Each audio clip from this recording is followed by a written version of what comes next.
What's behind the game you're playing? And the answer to that is all the world that you're ignoring, always. If you didn't do everything you could to make it worse, how good could you make it be?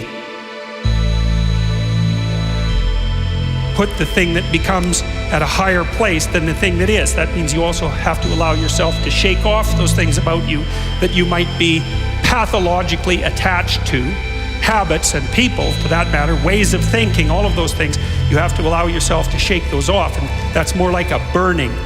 And you might say, well, I don't know what I should leave behind, and the answer to that is that's a lie. You know some of the things that you should leave behind. All you have to do is ask yourself. You'll come up with a list instantly of 100 stupid things that you're doing that you know you could stop doing. Some of them maybe you don't know you could stop doing. It's like, well, fine, leave those alone for now. But there's a bunch of things you perfectly know well that you could stop doing that would improve your life. Everything that makes you anxious or everything that makes you upset is the same as every other thing that's ever made you upset.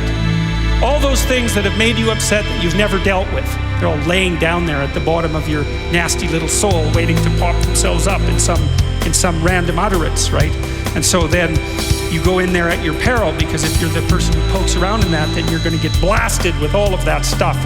It's going to come out like almost uncontrollably. Then you can sort it out. What's behind the game you're playing? And the answer to that is all the world that you're ignoring. Always.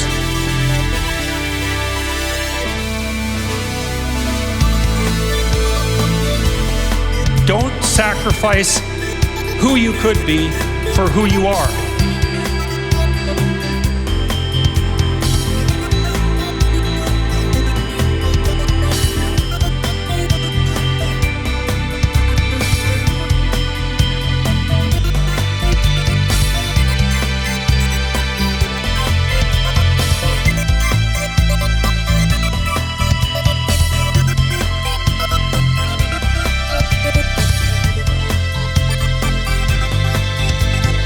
And you know, it's often the case that tragic circumstances bring out the dragons, because the stress is high and all those things that people haven't dealt with, they don't have the energy to repress, and all the bitterness comes pouring forward. You don't want to be the thing that clings so desperately to the raft that you can't let go when someone comes to rescue you. You don't want to be that. So then you think, well, exactly what are you? You're not the chaos, you're not the plan. Maybe you're the thing that confronts the obstacle.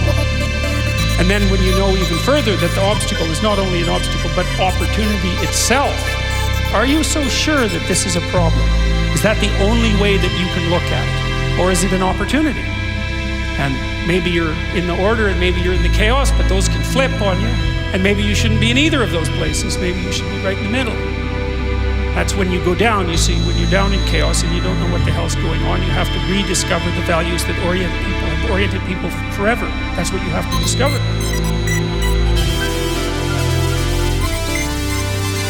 When I'm dealing with people who have post-traumatic stress disorder, and they've usually encountered someone malevolent, they have to relearn the description of good and evil. Because if they don't, they have no framework. They're lost. They think, well, there's malevolence afoot in the world. Because the only thing that a monster won't mess with is another monster. And you might say, well, I don't want to transform myself into a monster. It's like, you don't have a choice. You can either be a pathetic monster, or you can be a monster with some power. Those are your options. There's no non-monster alternative. Weak or strong. And I don't mean strong like dominating tyrant strength. That isn't what I mean at all. I mean strength like functioning at a funeral strength. And that's a kind of monstrosity. And when you're down in chaos, that's what you have to rediscover. You want to be safe? Forget that. That's not in the cards. You're not going to be safe. Well, then you have to be meta-safe. And that's way better, because then you're not safe, but you know how to cope with danger. Well, fine. That solves the problem. And maybe it's even a better solution, because if you're safe, then you just have to stay in your burrow. But if you can confront danger, then you can go wherever you want and you can have an adventure. And maybe that's what you need to do, is to go out and have an adventure. So you don't even want safety, because how exciting is that? Let's say we made you perfectly safe. All that you had to do was eat cakes and worry yourself with the continuation of the species. Well, what would you do? You'd smash it all down. as soon as you possibly could, just so you had something interesting and challenging to do. So you don't want safety. You want to be able to cope with danger. That's a whole different thing. You don't get to be safe ever again. Well, so what happens? You get to be stronger. Well, hey, turns out that's a better bargain anyways. When you make a mistake, you don't get to beat yourself to death with a club. You've got a problem. Something has objected to you. Then the question is, well, what does that mean? Well, maybe you're not looking at the world right. Maybe your goals are wrong. Maybe you're not acting properly. It's okay. So the question that arises when an obstacle emerges is, which part of this structure needs attention?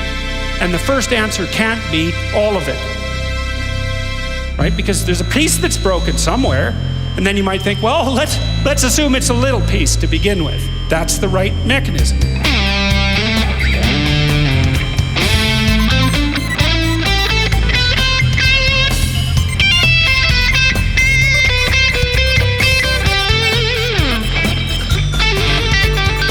If you didn't do everything you could to make it worse, how good could you make it be? Bring out the dragons.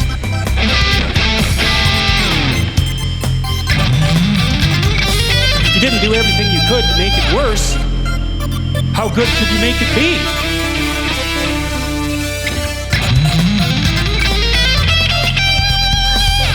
Bring out the dragons.